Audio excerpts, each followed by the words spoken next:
Hello traders, it's Andy with Trade Ideas. It is January the 2nd on a Tuesday, and looking at the SPY chart going, this is a weekly chart, and I did a video the other day. We've had some incredible gains. All right, so do not be surprised. We are seeing a gap down today if you don't have some selling.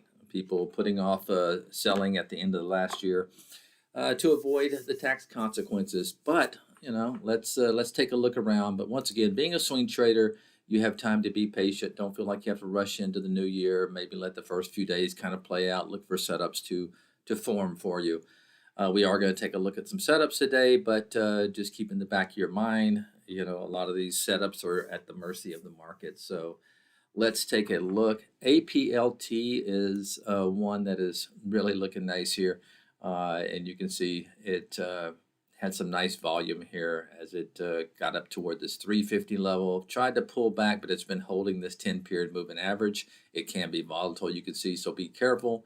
But if a break of that high going back to December high could be a nice entry point in that APLT. Gold, this is one that might not be affected, by the movement you're seeing in the futures right now, especially the SPYs and Qs. Nice setup, close to all-time highs. See if this thing can do a bar reversal possibly and go back to all-time highs. It's a GLD. Some oil stocks I'm looking at are gapping up today. So let's take a look at CRC. Okay, this is California Resources, and you can see this has been strong, over the last couple of weeks, and it's pulled back to its 10-period moving average. So maybe look for a bar reversal in this CRC. See if the oil commodities are going to be strong.